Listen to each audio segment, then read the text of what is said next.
Vamos a dar gracias a Dios por este tiempo y a orar. ¿Qué les parece? Cerremos nuestros ojos.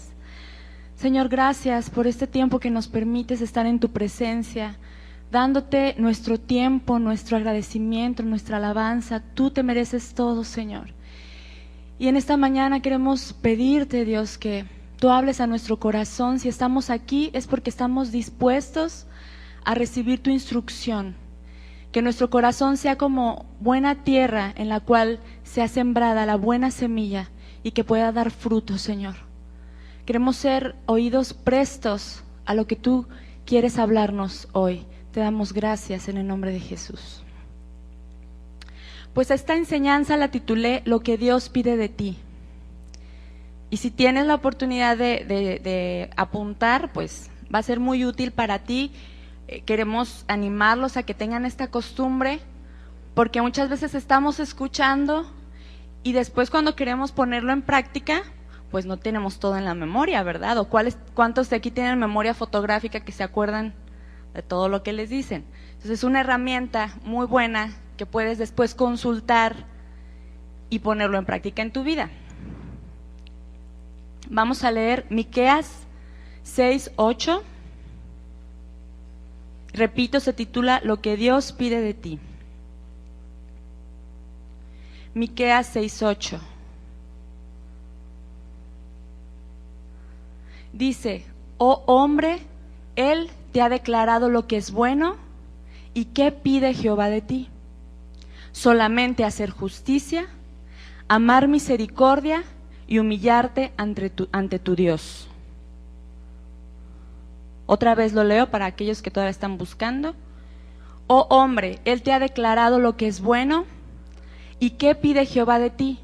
Solamente hacer justicia y amar misericordia y humillarte ante tu Dios.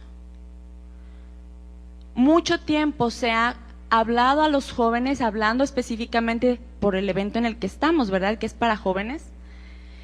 Se les trazan objetivos, cientos de objetivos. En eventos como estos se les hablan de muchas cosas que el joven tiene que buscar y perseguir y hacer para sus vidas cristianas, pero son erróneos. ¿Y por qué digo que son erróneos? Porque muchos de estos objetivos son humanos solamente, que vienen de la buena intención de los que dirigen los eventos. Ay, no, pues hay que hablarles cosas pues que sean útiles para los jóvenes, y se tiene la idea de que al joven hay que darle temas actuales. Eso es lo que el joven necesita, nada más, cosas pues prácticas y para ya el adulto, bueno, pues ya estudiamos la Biblia. A los jóvenes hay que medio que los entretienes, medio que les hablas cosas útiles, pero no es así. Al joven también necesita principios básicos de la doctrina para poder crecer en su vida cristiana.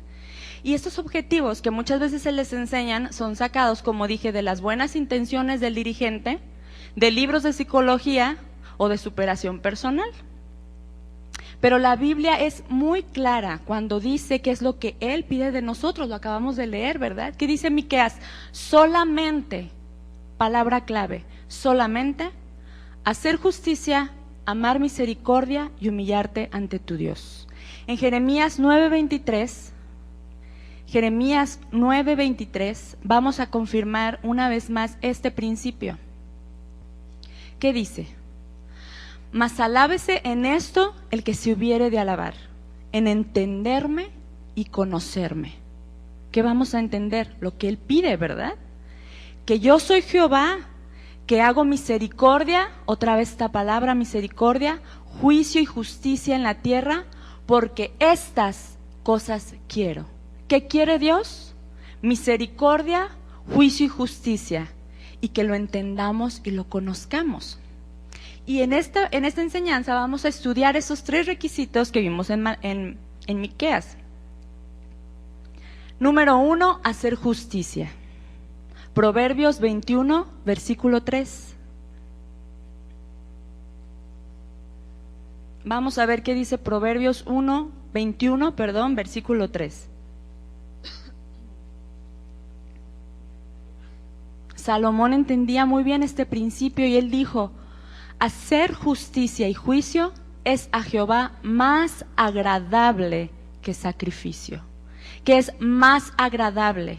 es aceptable a Dios. Es más aceptable a Dios hacer justicia y juicio que un sacrificio. Entonces vemos que la justicia de Dios no es la justicia del hombre. Hacer justicia, según la Biblia, no es tomar decisiones propias, de mi propio criterio, sobre las cosas terrenales y dictaminar a veces también una sentencia hacia algo o alguien. Estos versículos de Proverbios y Malaquías, Dios no nos está diciendo que seamos vengadores anónimos de causas justas, ni tampoco que seamos zorros espirituales con nuestro antifaz y nuestro látigo o nuestro caballo, etcétera. Que defendamos estas causas contra aquellos que los cometen. Alguien puede decir, yo no soporto la injusticia contra los animales, me revuelve el estómago, ¿no? No, yo no soporto la violencia intrafamiliar o el abuso a los niños. Esas son causas justas. Qué bueno que si tienes oportunidad, pues te involucres. Qué bueno. Pero bíblicamente no es eso lo que Dios se está refiriendo. La justicia de Dios que Él nos indica hacer, aquí en la Biblia se refiere a seguir y hacer lo que los caminos justos de Dios nos indican. Y esto lo vemos en Apocalipsis, capítulo 15, versículo 3. La justicia de Dios es hacer lo que sus caminos justos nos indican hacer. Apocalipsis 15, 3. Y cantan el cántico de Moisés, siervo de Dios, y el cántico del Cordero, diciendo: grandes y maravillosas son tus obras, Señor, Dios Todopoderoso. ¿Qué dice aquí? Justos y verdaderos son tus caminos, Rey de los santos. Justos y verdaderos son sus caminos. ¿Cuál es la justicia de Dios? Sus caminos justos. Cuando la Biblia habla de justicia de Dios, se refiere a sus maneras de hacer las cosas, a su propia naturaleza divina, a sus porqués. ¿Por qué hacen las cosas? Esa es la justicia de Dios, porque Dios es un Dios justo y verdadero. Entonces, ¿cuál es la justicia que Él pide? ¿Qué debemos hacer nosotros? Andar en sus justos caminos. Eso es lo que Dios pide de nosotros. Y aquel que camine en estos caminos de Dios va a crecer a un camino más alto en justicia por andar en ellos. Isaías 55, versículo 8. Sus caminos más altos que los nuestros porque son justos. Isaías 55, 8. Porque mis pensamientos no son vuestros pensamientos, ni vuestros caminos mis caminos, dijo Jehová. Como son más altos los cielos que la tierra, así son mis caminos más altos. ¿Por qué son más altos? Porque son espirituales. Más altos que vuestros caminos, que son terrenales. Y mis pensamientos son más que vuestros pensamientos. Por eso es que sus caminos son los que debemos de seguir, por eso es que sus caminos son justos. Entonces, vemos que si nuestros caminos son opuestos a los de Dios, quiere decir que nuestros propios caminos son, ¿qué? Injustos. Si los caminos de Dios son justos y nuestros caminos son opuestos porque son terrenales, son injustos, ¿verdad? Solo por medio de Jesús podemos caminar los justos caminos de Dios, porque Cristo es el camino, es la verdad y es la vida. Y hay quien puede decir, pero ¿cómo son injustos mis caminos si yo tengo muy buenas intenciones? Yo malo no soy. A veces sí fallo un poquito y me arrepiento y le sigo, pero yo tengo buenas intenciones, yo quiero agradar a Dios. ¿Por qué van a ser injustos? Porque el corazón del hombre es engañoso y oculta muchas perversidades adentro y motivaciones incorrectas. Y los caminos de Dios siempre son mejores y más altos porque cumplen un propósito espiritual para nosotros. Salmos 25, versículo 4. Aquí el salmista clama a Dios y nos pone el ejemplo de qué es lo que diariamente debemos de buscar con todo nuestro corazón. Salmo 25, 4. Muéstrame, oh Jehová, tus caminos, enséñame tus sendas, encamíname en tu verdad y enséñame, porque tú eres el Dios de mi salvación. En ti he esperado todo el día. Qué oración, ¿verdad? Ya en el contexto que estamos estudiando, muéstrame tus caminos y enséñame tus sendas y encamíname en tu verdad. Quiere decir que el salmista comprendía de qué se trataban los caminos de Dios y cuál era la justicia de Dios. La verdad de Dios es su palabra y entonces debemos caminar en ella, ese es nuestro camino. Juan 17:17 dice, santifícalos en tu verdad, tu palabra es la verdad. La verdad de Dios es su palabra. Entonces, comparando este salmo con lo que dice Apocalipsis 15 que vimos anteriormente, encontramos la misma verdad, que los caminos de Dios no solamente son justos, sino que también son, ¿qué? Verdaderos. Y sobre estos caminos justos y verdaderos son por los que debemos andar todos los días. Entonces recordemos que la justicia de Dios que Él nos indica hacer, se refiere a seguir y hacer los caminos justos que nos indican, lo que estos caminos justos nos indican. Proverbios 4, versículo 18. A lo mejor dicen, ¿por qué estudiamos tanto la Biblia? Porque a eso venimos, ¿verdad? Porque si no serían palabras que cada quien les exponemos de nuestra buena intención, pero estamos estudiando lo que Dios dice, por eso es que los traemos moviendo su Biblia. Proverbios 4, versículo 18. Mas la senda de los justos, esto es, los que caminan los caminos justos de Dios, la senda de los justos es como la luz de la aurora, que va en aumento hasta que el día es perfecto. ¿Cómo es este día perfecto? Hasta que sea completamente formada la senda de Dios en el Hijo de Dios. En el versículo 19 dice, el camino de los impíos, o sea, aquel que es injusto, que es carnal también, es como la oscuridad, no sabe en qué tropiezan. Hijo mío, está atento a mis palabras, los justos caminos de Dios, porque sus palabras nos muestran su justicia. Inclina tu oído a mis razones. De esta forma, entonces, creciendo en entendimiento y obrando y obedeciendo los caminos de Dios, es que vamos a orar nosotros y vamos a pedir los mandamientos de Dios y no nuestros propios deseos, como lo vemos en Primera de Pedro 3:12.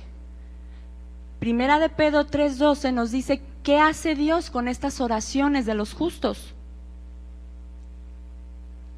Aquellos que piden sus mandamientos y aquellos que claman caminar por los caminos de Dios. Primera de Pedro 3:12 dice, porque los ojos del Señor están sobre los justos, o sea, los que buscan su justicia, y sus oídos atentos a sus oraciones. ¿De quién? De los justos, ¿verdad? Atentos a sus oraciones, o sea, a las oraciones de aquellos que han buscado caminar los caminos justos de Dios y que piden conocer más de ellos. Y continúa el versículo, pero el rostro del Señor está contra aquellos que hacen el mal. ¿Por qué Dios no me oye todo? Yo le pido y le pido y le pido. Porque tal vez no estás buscando caminar los caminos justos de Dios. Tú analiza tu caminar. ¿Qué pides? ¿Qué caminos caminas? ¿A quién quieres agradar? Si vas en pos de tus propios deseos y de tu propia carne, o estás buscando qué es lo que Dios pide de ti. Entonces concluimos esta parte que dice, que hemos estudiado, que hacer justicia de Dios, o sea, obedecer su palabra, es caminar bajo sus mandamientos justos y verdaderos. Entonces cuando tú leas después que los caminos de Dios son justos, ya sabes a qué se está refiriéndose. Ya sabes que lo que está queriendo Dios hablarte a ti es que camines en su verdad, en sus mandamientos y obedezcas. Vamos a ver el requisito número 2 que Dios pide. Número 2, amar misericordia. La misericordia es una bella característica de la naturaleza de Dios. Salmos 86, versículo 15. Salmos 86, 15. Mas tú, Señor, Dios misericordioso y clemente, lento para la ira y grande ¿en qué? En misericordia y verdad. Grande en misericordia. Dios tiene compasión de la miseria de la gente y tuvo misericordia de nosotros. Si estamos aquí es por su misericordia, ¿verdad? Podríamos estar en cualquier lugar, podríamos ya no estar vivos, pero estamos aquí por su misericordia. Lucas 1:77. Lucas 1:77.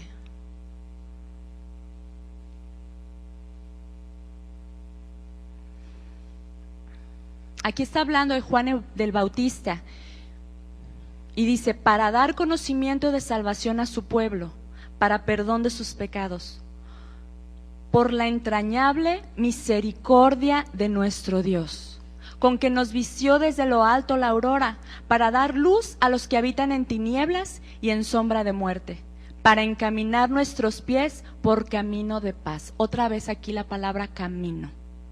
Camino de paz. Es interesante ver cómo en la Biblia todo va ligado cuando comprendes los principios y los significados espirituales, ¿no? Está hablando de la misericordia de Dios y luego menciona el camino de paz de Dios. La misericordia de Dios encamina nuestros pies por camino de paz, los cuales son la justicia de Dios. Cristo es el sol de justicia.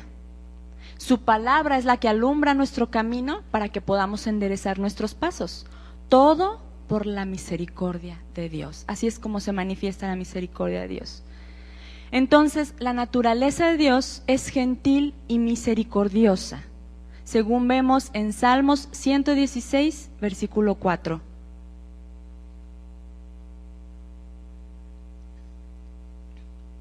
Salmos 116, 4. Entonces invoqué el nombre de Jehová diciendo, oh Jehová, libra ahora mi alma. Clemente es Jehová y justo. Otra vez, esta palabra justo. Sí, misericordioso es nuestro Dios. Jehová guarda a los sencillos. Estaba yo postrado y me salvó.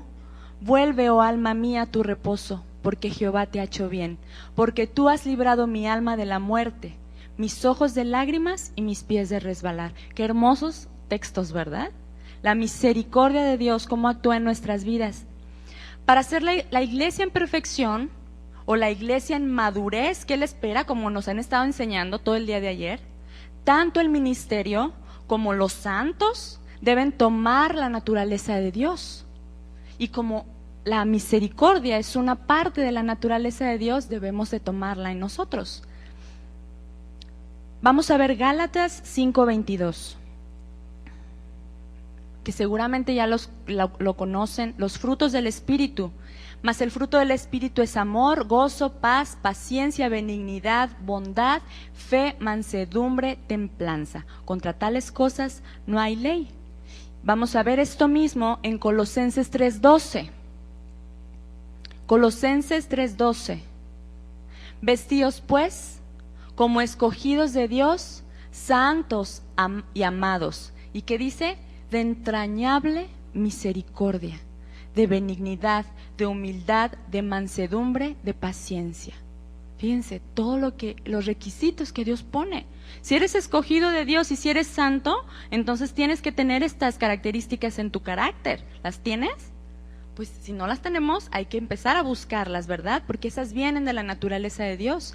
Aquel que es hijo de Dios deberá tener estas características, deberá mostrar misericordia hacia los demás. En una ocasión, yo comenté con una persona el caso de otra. La otra persona había estado en desobediencia, había transgredido gravemente los principios de Dios. Y entonces le habían venido una serie de consecuencias muy tristes a su vida, que eran evidentes, que eran consecuencia de su comportamiento y de sus decisiones erróneas. Y entonces yo le dije a una persona que lo conocíamos, le dije, oye, ya sabes de esta persona, le pasó esto y esto y esto. Y cuando yo supe lo que había sucedido, me dolió mucho porque era algo muy difícil. Y esta persona me contestó, pues bueno, son consecuencias. ¿Es su pecado? Pues que lleve las consecuencias, no se podía esperar otra cosa. Tenía razón, Sí, pero no mostró el fruto de la misericordia. Porque no, el que una persona esté en desobediencia y después sufra las consecuencias de ella no es algo que nos deba dar gusto, ¿verdad? No es un fruto que debe dar un cristiano. Dios dice que se duele del castigo que aplica, aunque Dios es Dios justo. Joel 2:13 nos muestra esto. Joel 2:13 muestra cómo Dios se duele del castigo que aplica. Dice: rasgad vuestro corazón y no vuestros vestidos, y convertíos a Jehová vuestro Dios, porque misericordioso es y clemente. Otra vez esa característica. Tardo para la ira y grande en misericordia. ¿Y qué dice al final? Que se duele del castigo. Qué impresionante, un Dios justo, que es celoso, que manda principios, manda leyes y dice: tú eres mi hijo, tienes que obedecerlos. Pero cuando hay disciplina, Él se duele, la aplica como Dios justo, pero le causa dolor porque es un Dios de amor y de misericordia. Y a veces como cristianos no tenemos esta característica. Y recuerdo que cuando oí la reacción de esta persona me quedé, no supe qué decir, ¿no? Así como, dice, bueno, pues son las consecuencias, eso quería, pues eso tiene. Qué duro, corazón, qué duro. Cuando crecemos en Cristo y aprendemos que por medio del sufrimiento de las pruebas tenemos fortaleza, cuando hemos aprendido por medio de las pruebas, nos hace esto tener menos temor al dolor y a las heridas, porque estas pruebas también nos da sensibilidad hacia los que están sufriendo, para darles consuelo también, ¿verdad? Segunda de Corintios 1:3 nos enseña esto. Segunda de Corintios 1:3.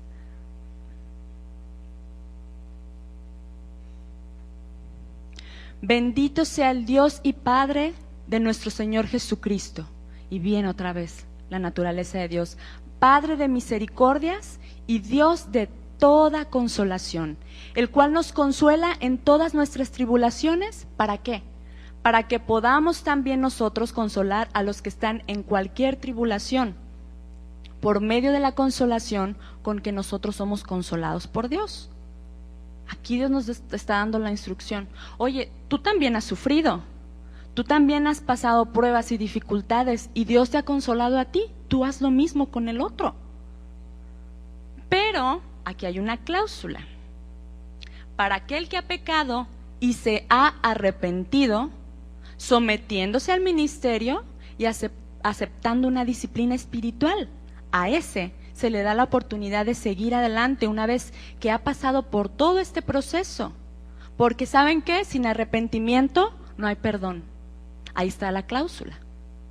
Sí, Dios te recibe, Dios se duele, Dios te levanta, Dios te ayuda, pero aquel que se ha arrepentido y que ha dado la espalda a sus caminos torcidos y se vuelve a Dios y empieza a limpiar su senda y a enderezar sus pasos con la palabra de Dios. Segunda de Corintios 2, versículo 4.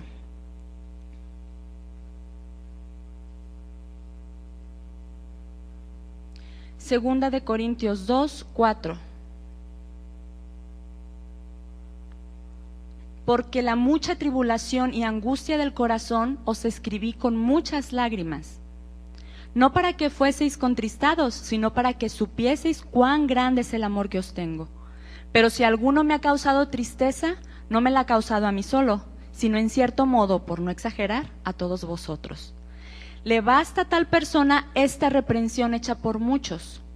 Así que, al contrario, vosotros más bien debéis perdonarle y consolarle para que no sea consumido en demasiada tristeza. Qué importante versículo. Así que al contrario, vosotros más bien debéis perdonarle y consolarle para que no sea consumido de demasiada tristeza. Nosotros como ministerio, pues estamos al pendiente de la vida de las ovejas. Y entonces vemos fallas y a veces actitudes incorrectas.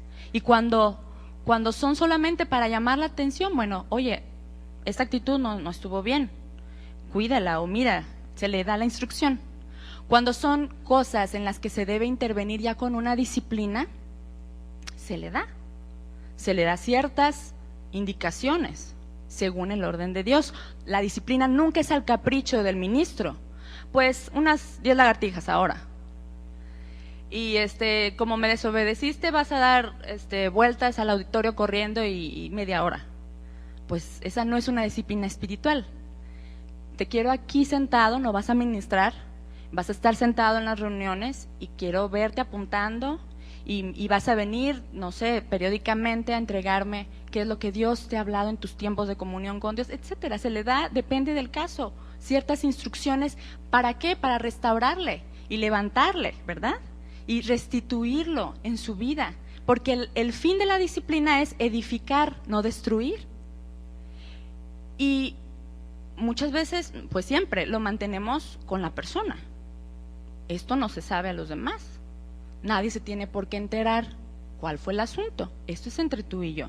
Yo como ministro intervengo y te doy la instrucción de parte de Dios, ¿verdad? Nada de que eres el apestadito y no te hablamos porque no eres digno, ¿verdad? Porque fallaste y yo como soy perfecto, pues no te hablo. Porque aquí está la base bíblica. Al contrario, vosotros más bien debéis perdonarle y consolarle para que no sea consumido de demasiada tristeza. Busquemos la misericordia de Dios. Si hay un caso que ya se juzgó por el ministerio, bueno, confía en que ya se trató. ¿Y tú qué te toca hacer a ti? Consolar y mostrar misericordia, porque cada uno debe mirar, no caer después, ¿verdad? Y que necesites del consuelo de los demás. Pero ¿cuál es la clave? El arrepentimiento en la persona. Porque si la persona recibe la disciplina, recibe la corrección y enmienda sus caminos, la instrucción bíblica que es edificarle y recibirle y consolarle. Aunque a veces suele pasar que la persona en disciplina sigue en evidente rebeldía, entonces es necesario hacerse a un lado para el trato de Dios. Pero aún así eso no significa que no debamos tener compasión y que nos alegremos de las consecuencias de esta persona, ¿verdad?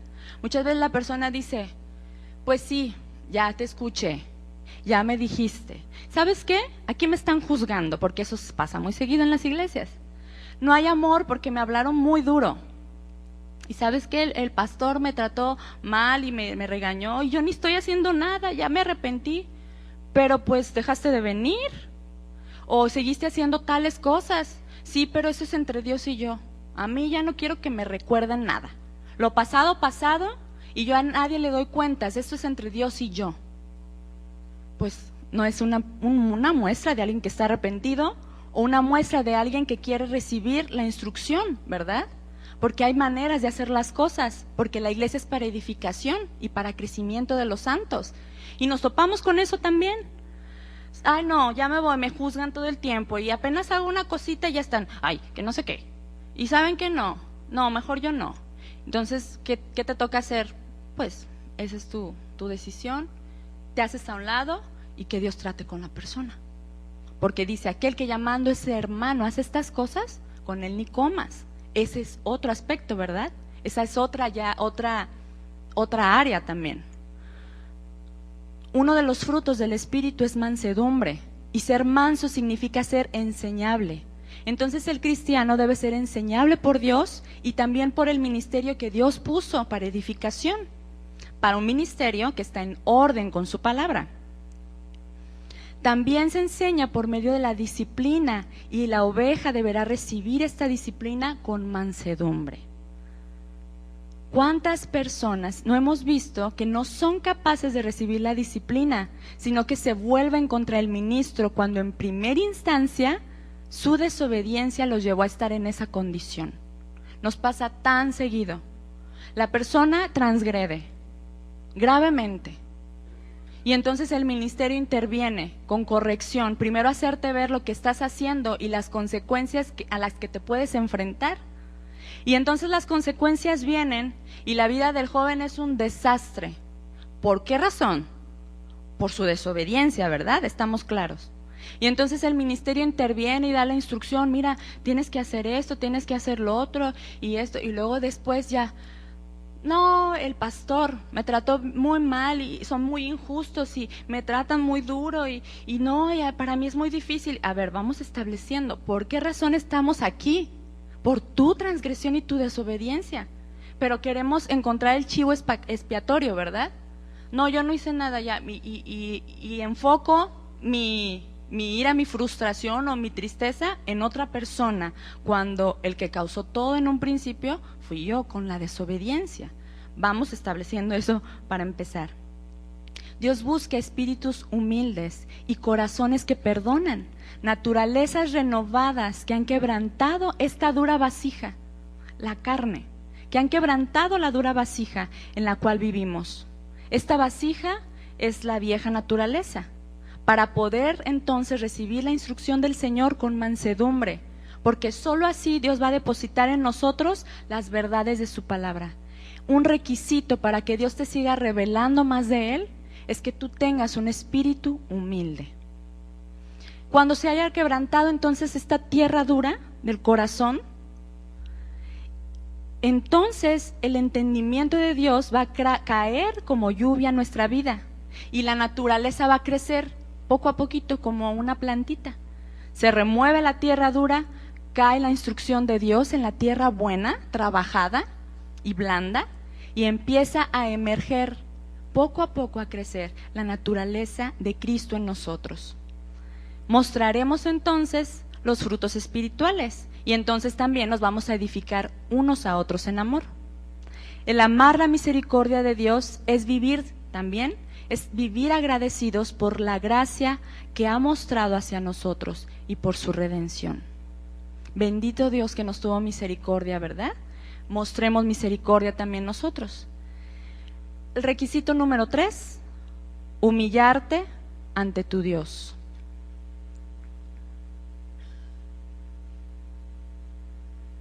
El humillarse es una actitud y una condición que hoy el mundo considera denigrante, porque para ellos significa ceder tu voluntad o significa herir el amor propio o perder la dignidad, ¿verdad? ¿Cómo oímos que la gente dice, a mí nadie me va a pisotear ni me va a humillar, nadie me va a denigrar? Porque hay un concepto mundano, ¿verdad?, de lo que es humillarse. Pero ¿cuál es bíblicamente el principio de humillarse ante Dios? Bíblicamente y espiritualmente, esta es una cualidad que debe mostrar el Hijo de Dios. La humildad es lo opuesto a la soberbia. Y entonces, un corazón soberbio es lo opuesto a un corazón tierno y sencillo, ¿verdad? Un corazón sencillo es muy importante ante la vista de Dios. Dios busca ver esa sencillez de corazón en sus hijos. Y además es necesario para aquellos que han decidido seguirle y servirle, porque esta característica también está en la misma naturaleza de Dios. Salmo 51, versículo 16. En Salmo 51, 16, vamos a ver cómo David entendía qué era lo que Dios pedía de él. Salmo 51, 16. Porque no quieres sacrificios, que yo los daría. No quieres holocaustos. ¿Qué quiere Dios? Los sacrificios de Dios son el espíritu quebrantado. Al corazón contrito y humillado, no despreciarás tú, oh Dios. David no pretendía hacer cosas que nadie le había pedido. David pretendía hacer las cosas que Dios le pidió. Y ese es un entendimiento, pues tremendo, ¿verdad? Entender y conocer, como dice en los versículos anteriores que leímos, alábese de esto el que se hubiere de alabar, en entenderme y conocerme. Y David lo conocía y lo entendía de tal forma que sabía que era lo que Dios pedía de él y lo que no pedía de él. Hoy a los jóvenes no se les enseña eso. Se les enseña a hacer muchas cosas, miles de cosas, mientras más, mejor, para agradarle, entre comillas. en el caso supuesto de que las cosas que hagan realmente le agraden.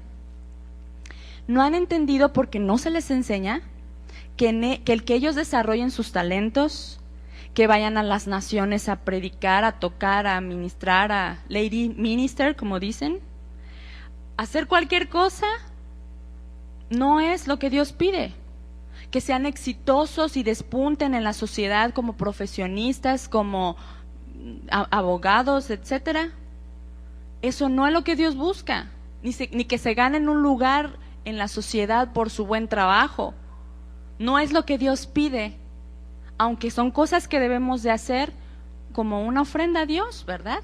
No estamos diciendo aquí que no se ocupen de las cosas terrenales, porque no vayan a salir de aquí diciendo que nos dijeron que nos saliéramos de la escuela, que mejor ya no estudie, que gracias, que mejor me mete a la iglesia a buscar las cosas espirituales. No estamos diciendo eso.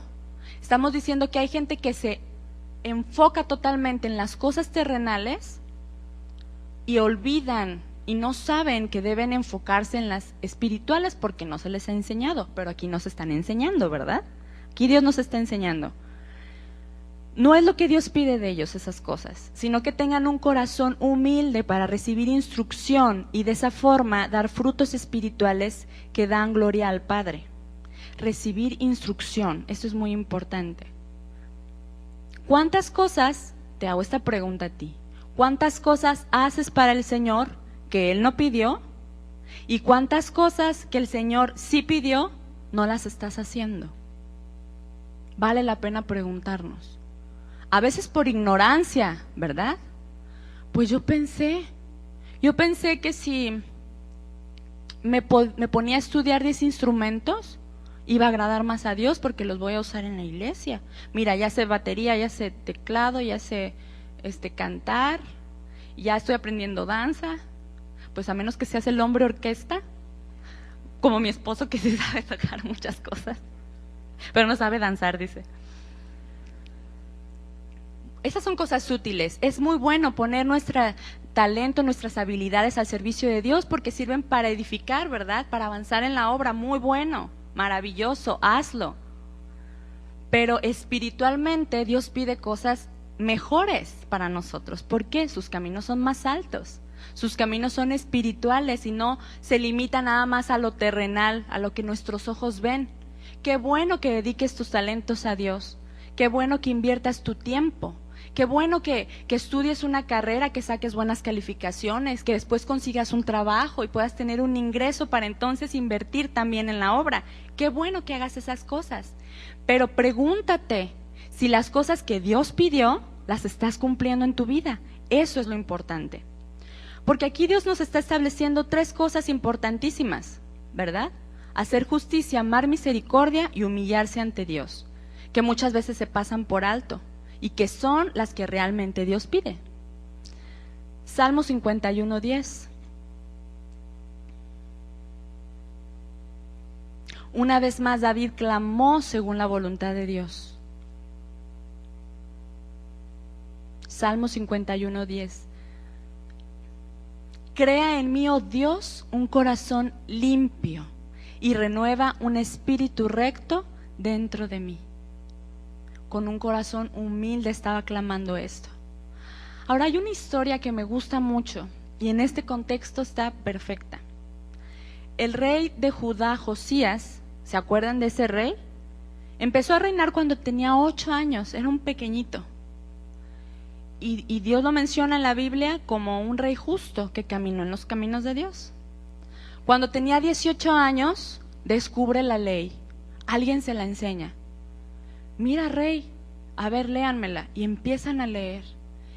Y el impacto que este joven de 18 años tuvo fue tremendo, porque él se dio cuenta que habían transgredido la ley de Dios y él no sabía. Y dice que se acongojó todo totalmente. Se dio cuenta, abrió los ojos y vio que el pueblo había caminado en desobediencia. Rasgó sus vestiduras y como duelo fue y mandó a traer personas que fueran a consultar a Dios para que Dios le dijera cómo quería que se hicieran las cosas. Fíjense qué corazón tan humilde. Y esto fue lo que Dios le respondió en Segunda de Reyes 22, 18. Segunda de Reyes 22, 18.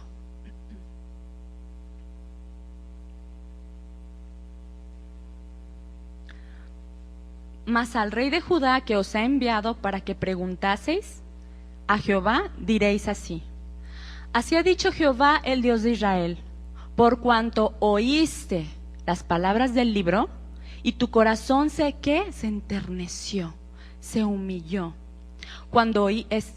Y tu corazón se enterneció y te humillaste delante de Jehová, cuando oíste de lo que yo he pronunciado contra este lugar y contra sus moradores, que vendrán a ser asolados y malditos, y rasgaste tus vestidos y lloraste en mi presencia, también yo te he oído, dice Jehová. Josías entró en un arrepentimiento, no solo por él, por la nación entera, porque él se sentía responsable. Fíjense, a sus 18 años, la responsabilidad tremenda que él tenía, y él rasgó sus vestidos y dijo: ¿qué hemos hecho? ¿Qué hemos hecho?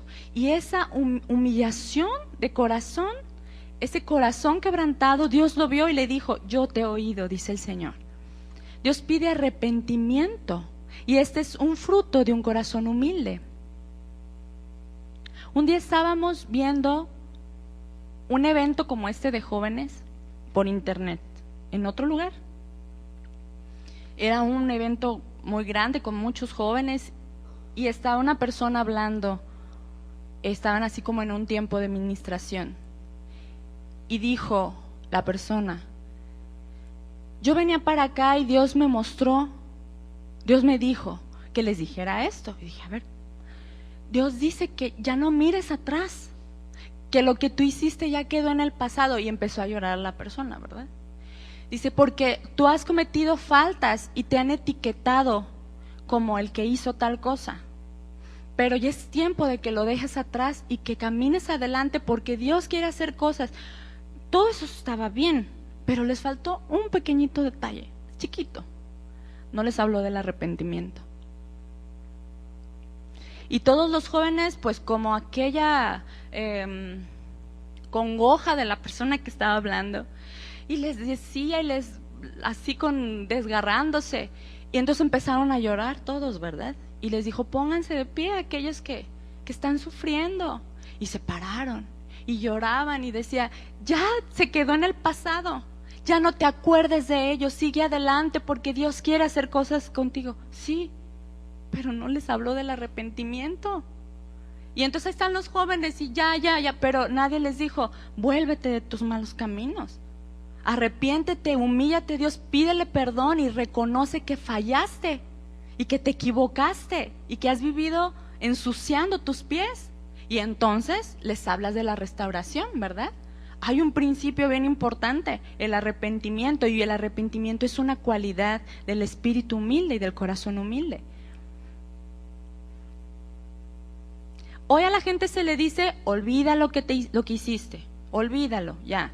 Dios ya no se acuerda de ello. Sí, cuando hay arrepentimiento. Cuando nos hemos arrepentido, Dios dice que te perdona y se olvida de lo que hiciste, y te renueva y te edifica y te construye y te levanta cuando hubo arrepentimiento y un cambio de acto y de actitud. Pero nunca le mencionan que debe haber arrepentimiento. La psicología, de igual forma, le dice al hombre: tú no tienes que mirar atrás, lo pasado ya pasó. Tú tienes que mirar adelante y ser mejor, pues en el interior del hombre hay bondad por naturaleza. Díganme si eso es verdad. El hombre es bueno, dicen, es bueno por naturaleza. Por ejemplo, en los desastres, cuando han pasado tsunamis y terremotos, como en el de la Ciudad de México, aquel de hace muchos años, hubo una tragedia, y los hombres que hicieron tan buenos se pusieron a recoger escombros ellos, porque en el hombre hay bondad. Y ahí estaba el ladrón junto con el sacerdote levantando escombros. Ven cómo hay tanta bondad, ¿no? Que hasta el ladrón y el delincuente se puso a ayudar, porque hay bondad. No, en el corazón del hombre hay maldad, y a veces hay un piquito de bondad, ¿no? Por la conciencia, por taparle todo lo malo que has hecho, entonces hago algo bueno, pero en naturaleza el hombre es malo. Si no vemos al niño que le quitas el juguete y te dice, no, mío, ¿verdad? Ay, pero tan chiquito, pues tan chiquito. ¿Quién hizo esto? Yo no. Y la cara embarrada de chocolate o de galletas, ¿no? No, yo no. La mentira. Lo vemos en cosas tan simples que sin que le enseñes al niño, saca de su corazón lo que hay en la naturaleza del hombre. El ser egoístas, el ser soberbios, el imponer tu voluntad. Ya está el niño pequeñito imponiendo su voluntad y midiendo a los papás. No me dijeron nada, entonces lo hago otra vez. Te voy a pegar. Ah, no me pega, ¿verdad? Ahora ya te dije, bueno, está bien, toma el chocolate, ¿verdad? Y el niño, y entonces la lucha de voluntades, una altivez, una soberbia que hay naturalmente en el hombre. Pero la psicología entonces nos dice eso. Ya pasó, en tu interior hay bondad, tú eres capaz de hacer muchas cosas buenas por ti solo tienes que enfocarte, sacar lo mejor. Tú eres un ser superior. Y supe el caso de una persona que su psicólogo le dijo, tú no puedes hacer feliz a nadie hasta que seas feliz tú primero. Y entonces ella llegó a su casa y le dijo al marido, me voy, te dejo al niño y me voy a buscar mi felicidad, porque mi psicólogo me dijo que yo no puedo hacer feliz a nadie hasta que no sea feliz yo. Y como yo no soy feliz en esta casa, pues te quedas tú. Y se fue. Imagínense, qué instrucción tan errada. ¿Y qué hace esta instrucción? ¿Saben qué es lo único que provoca una instrucción terrenal como esta y contraria a los principios de Dios? Provoca hombres soberbios y altivos, que no son capaces de ver la condición en la que están, la condición real, porque nos podemos engañar y decir, pues sí lo hice, pues, ya me descubrieron, sí, ya pasó, ya me arrepentí, ya me levanté, me sacudí, pero ya no me digas, no quiero que me recuerdes lo que hice, porque ya cambié. ¿Y cómo sé que cambiaste? Si no me das frutos, si no veo un corazón arrepentido y un corazón humillado, porque el principio del corazón humillado es un corazón arrepentido y un corazón que cambia de conducta. El corazón humilde es apto para recibir instrucción de Dios. Y cuando la palabra de Dios habla acerca de que la novia se está preparando, se refiere a que se está completando, como Chuy dijo ayer, que se están añadiendo los que son parte de la novia, y también a que está creciendo en frutos ¿de quién? De la naturaleza misma de Dios, que está siendo sembrada en aquellos que le buscan. Esta iglesia se está edificando en su palabra y moldeando su corazón, para lo cual debe tener un corazón humilde y sencillo. Si no hay un corazón humilde, si no hay un corazón sencillo, es imposible que la naturaleza divina de Dios sea arraigada en nuestro corazón. El soberbio desatiende el consejo de Dios y va a argumentar que sus maneras de hacer las cosas son mejores. A veces no con estas palabras, porque no se atreven a tanto, porque luego queremos disfrazar las verdaderas intenciones. Pues sí, sí me dijeron, pero lo que pasa es que el pastor no sabe muy bien, no sabe mi situación, no conoce a mis papás, me dice que yo haga esto y esto, pero no sabe. O cuando vienes a pedir consejo, no dices lo que tú haces. Pastor, me hicieron esto y esto y esto y esto, y me dijeron esto y esto y esto, y yo no hice nada, yo nomás me quedé callada, ¿verdad? Y cuando investigas, no, resulta que la persona le dijo esto y esto y esto, e hizo esto y esto y esto. Entonces no hay un corazón humilde. El otro día me tocó también escuchar a una persona con muchos años en la iglesia, y yo creo que despistada la persona no sabía quién era yo, y le hace, ay no, los líderes son unos exageraditos. La verdad, le hace, ay la verdad. Y yo estaba así, oyéndola. Son bien exagerados, pero así como de veras. Pero así como con pena, pero de todos modos dicen, no, ay sí son, la verdad. ¿Y saben cuál era su molestia? que les ha dado la instrucción, se les ha dado por medio del ministerio a las mujeres que cuiden su manera de vestir en las bodas también, porque aquí en la iglesia se visten bien tapaditas y nomás llega la boda y los escotes y las faldas y todo, y entonces aquí se les dijo en una reunión general: no vamos a casar a aquella novia que llegue con escotes y que se destape toda, ni vamos a casar tampoco cuando las madrinas lleguen en ese estado. Hay que ser testimonio en todo momento, porque luego las bodas las hacían en otro lugar que no era aquí, y como que pensaban, pues si se me permite, ¿verdad? En otro lugar sí puedo hacer. Y entonces se dio esa instrucción y a esa persona no le gustó, dice, eso dicen, pero son bien exagerados, dice. ¿Qué exageraditos? Dijo. Entonces, ¿qué está mostrando esta actitud? Una soberbia, porque dice, pues sí dicen eso, pero yo sé más. O sea, yo sé que no es tan malo. Yo sé que no pasa nada. No hay una actitud humilde. Es muy triste esta condición, porque yo veía a esta persona y dije, tiene años en esta iglesia, entonces ¿dónde ha estado todo este tiempo? ¿En dónde ha estado que se ha dado la instrucción de la palabra de Dios? Se les ha dado bases, se les ha dado toda la instrucción para crecimiento suyo, crecimiento de entendimiento de las cosas de Dios. ¿Dónde ha estado? ¿No? Porque tiene años, yo la conozco de niña. No sé, a lo mejor estaba aquí sentada, pero estaba pensando en caricaturas. No sé. Mientras esta persona persista en una actitud así, va a estar estancada y no va a haber un crecimiento espiritual o un perfeccionamiento, porque no tiene la intención de subir su entendimiento al entendimiento de Dios, de tomar los pensamientos más altos de Dios espirituales y dejar los suyos terrenales. Pero en esa condición puede haber mucha gente y en otros aspectos. Eso es un ejemplo nada más, ¿verdad? Isaías 57, versículo 15.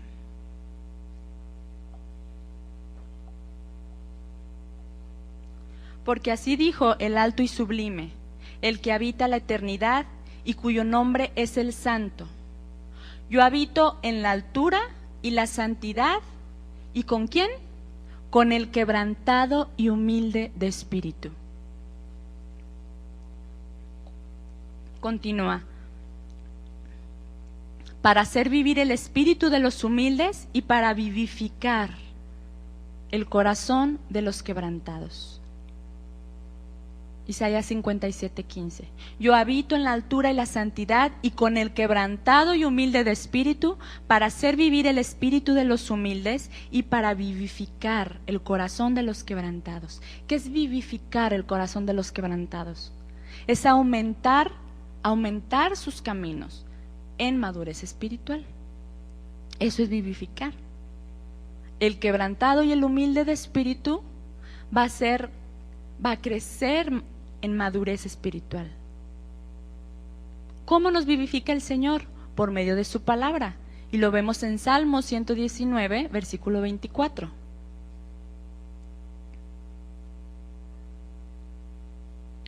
Salmo 119, versículo 24.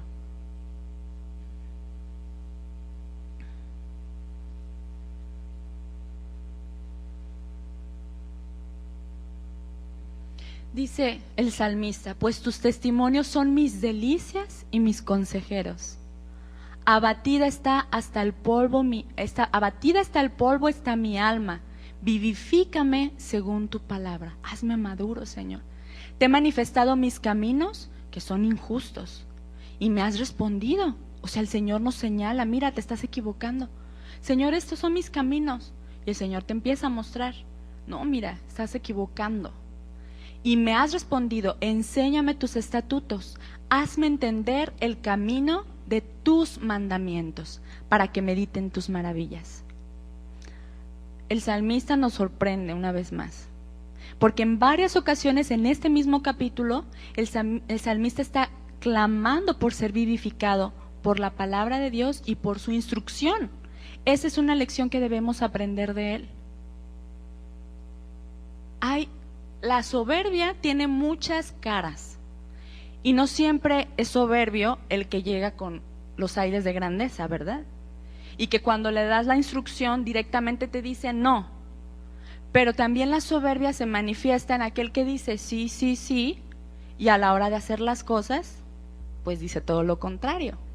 También, porque en el fondo estás diciendo, sí me estás diciendo esto, Señor, pero yo considero que mi criterio es mejor, por eso lo voy a hacer de esta manera. ¡Qué peligroso! Y nos podemos engañar y decir, pero yo sí recibo la instrucción, a mí me dicen que haga tal cosa, yo digo que sí, ¿y la hiciste? No, pues no la hice. Como en el caso de una persona que un pastor le dijo, mira, vino con un cambio en su vida que iba a tener, oye, voy a hacer esto y esto y esto y esto, te vengo a avisar. Y el pastor le dijo, analiza tus motivaciones, porque mi consejo es este, y le dio todo lo contrario, todo lo contrario. Si yo fuera esa persona, yo atendería al consejo del pastor, porque el pastor le dio todas unas bases para que ella reconsiderara el consejo. Y dijo, pues sí, lo que me dices sí te entiendo, pero no, yo considero que debe ser de esta forma. Cuando una persona nos dice así a nosotros no vamos a agarrarlo de las orejas y decirle que no, escúchame, y no me voy a mover hasta ver que no hagas lo que yo te estoy diciendo. ¿Qué hace uno? Bueno, ese es el consejo. Si tú lo atiendes o no, pues no es mi responsabilidad es enseñarte y darte la instrucción, pero si tú no atiendes al consejo y después vienen las consecuencias, el único afectado, ¿quién va a ser? Pues la persona que desobedece, ¿verdad?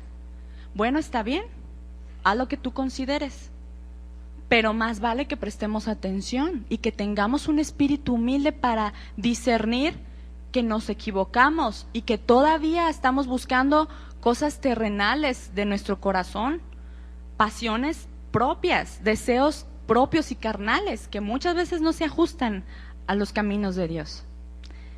Aquel que no es humilde no puede ser corregido, no puede ser instruido en la palabra de Dios, pues no haya cabida esta instrucción en su corazón, porque no es un corazón que está ensanchado, pues es una persona carnal. ¿Qué es ensanchado? Lo voy a explicar con esta frase. El soberbio está tan lleno de sí mismo que no hay lugar para lo espiritual, no hay lugar para el pensamiento de Dios en él, no haya cabida, no hay por dónde, porque está lleno de tus argumentos. No, déjame te explico, lo que pasa es que lo hice porque mira, lo que pasa es de que yo pienso que, sí, ya sé lo que piensas, pero Dios dice esto. No me llenes de tus argumentos, tú necesitas obedecer los principios de Dios. Salmo 119, versículo 32.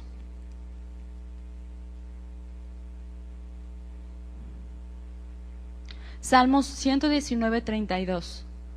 Por el camino de tus mandamientos correré cuando ensanches mi corazón. Y esta frase encierra una verdad muy, muy importante que vamos a aprender ahorita. Ensanchar significa en este contexto hacer espacio o ampliar un lugar. La única forma en que se hará espacio en nuestro corazón es desalojando al viejo hombre carnal, y nuestra sabiduría humana es quitarlo, sacarlo. No lo guardas ahí y lo haces flaquito para que quepa lo demás, y lo aprietas como al closet que metes todos los tiliches y lo empujas con el pie y le cierras la puerta. Sí cupo, mira, sí cabe. Nomás es cuestión de acomodarlo, como dicen, ¿verdad? Todo cabe, nomás hay que acomodarlo. Sí cabe el viejo hombre, sí cabe, mira, ahí tengo mis argumentos, mis maneras de hacer las cosas, pero también le meto las de Dios y ahí pues nos la llevamos bien padre, ¿verdad? A veces obedezco, a veces no, y a veces me va bien, pero aprendo de mis errores, porque muchos dicen así. Bueno, el chiste es aprender, no importa que te equivoques. Ensanchar significa hacer espacio, quitando entonces nuestro viejo hombre carnal, quitándolo, sacándolo de ahí de los pelos, sácalo de ahí para que entonces entre en la instrucción de Dios. Y esto, hacer lugar y ensanchar el corazón, es humillarse delante de Dios, porque estás renunciando a ti mismo. Dios ensancha nuestra alma y nuestra mente para que pueda recibir más entendimiento de su palabra. Y por consecuencia, conoceremos la voluntad de Dios y conoceremos su pensamiento. El cristiano ensancha su corazón ¿Cómo?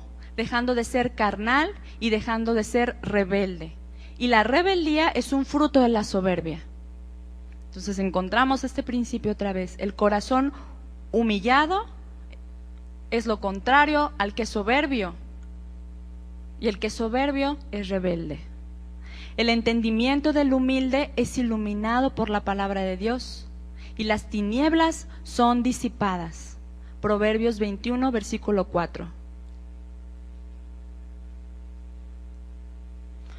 Proverbios 21, 4. Vivimos en las tinieblas de nuestro propio pensamiento, nuestro propio criterio, lo que nosotros creemos que debemos hacer, y cuando la palabra de Dios nos ilumina, corren las cucarachas, como dicen muchos, ¿verdad? Corren las cucarachas y se alumbra nuestra condición y nos damos cuenta lo errados que estamos por la palabra, la luz de la palabra de Dios. Altivez de ojos y orgullo de corazón y pensamiento de impíos son pecado. La soberbia es un pecado, la altivez es un pecado, el orgulloso es un pecador. Pero yo vengo a la iglesia y yo escucho. Sí, pero si eres orgulloso y no recibes la instrucción de Dios, eres un pecador y necesitas arrepentirte. Otro aspecto del humilde es tener temor a Dios. Deuteronomio 10, versículo 12.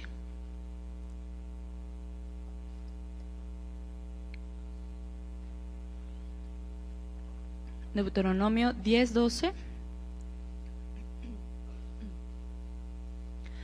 Ahora pues, Israel, ¿qué pide Jehová tu Dios de ti?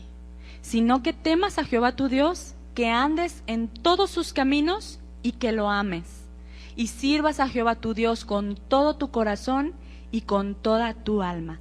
¿Qué pide Dios de ti? No qué es lo que tú estás dispuesto a darle, porque a veces le damos lo que es más fácil. Es más fácil decir, voy a disciplinarme, voy a ir todos los domingos a la iglesia para que Dios vea que le quiero echar ganas. Pero a la hora de obedecerlo, no lo obedeces, pero vienes a la iglesia, pero no obedeces, ¿verdad? Es más fácil darle a Dios cosas que no te cuestan que darle a Dios lo que Él está pidiendo. Ah, pues qué bueno que vengas a la iglesia, qué bueno que te involucres en un área en la iglesia y empieces a servir, pero ¿qué pasó con esta área? Ay, eso es lo que yo pido. Qué bueno que hagas lo otro, pero haz también lo que yo te estoy pidiendo.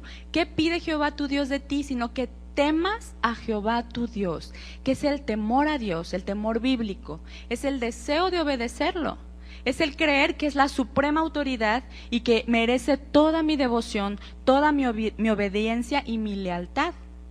Este temor a Dios lleva al cristiano a andar en sus caminos justos. Volvemos al principio, ¿verdad? Al cristiano lo lleva el temor a Dios a andar en los justos caminos de Dios, lo cual es prueba de que ama a Dios. El reto aquí para nosotros con esta enseñanza es que dejemos nuestros injustos caminos. Dejemos de justificar nuestros actos y pensar que no nos equivocamos tanto si tenemos buena intención. La buena intención no basta, hay que saber qué es lo que Dios pide y obedecerlo. Dejemos nuestros injustos caminos, sigamos la justicia de Dios, la cual es su palabra. Busquemos los frutos del Espíritu en nuestra vida, como lo son la misericordia, la bondad, y seamos humildes también para recibir la instrucción de Dios. Solo así va a morir nuestra naturaleza carnal, y entonces Dios va a crecer en nosotros. ¿Cuántos desean eso? Yo quiero eso. Cada día me encuentro con cosas en mi vida que digo, esto todavía es terrenal, esto todavía viene de mi naturaleza del viejo hombre y necesita morir todos los días. No es como que hoy ya vencí una cosa, pues ya, descanso, me relajo, porque cada día aparece algo diferente. Y nuestra labor como cristianos es recibir la instrucción de Dios en un corazón humilde para caminar sus justos caminos. Podremos hacer 1000 cosas para Dios, qué bueno que las hagas, pero si no hacemos estas 3, estaremos errando nuestro objetivo en la vida cristiana.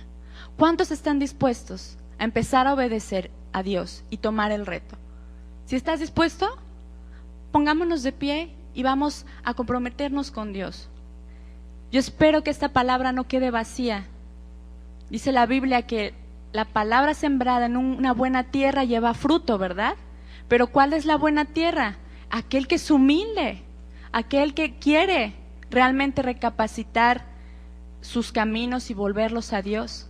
Cerremos nuestros ojos, te damos gracias, Señor, porque siempre vienes a refrescar nuestra vida con tu instrucción, porque siempre vas más allá, escarbas en lo profundo y sacas cosas de nosotros que te ofenden aún.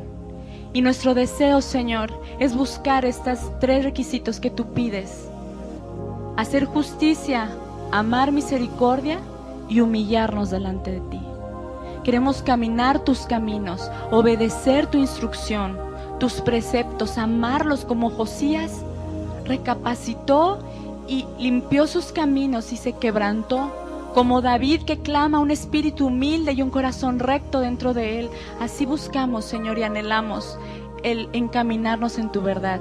Ayúdanos, Señor, para que cada día crezcamos según la mente de Cristo, para que cada día en nosotros sea formada esa imagen de Cristo en nuestra vida, para que seamos edificados y crezcamos en esa madurez. Gracias por tu palabra, Señor. No nos cansaremos de decirte gracias y queremos obedecerte a ti. En el nombre de Jesús.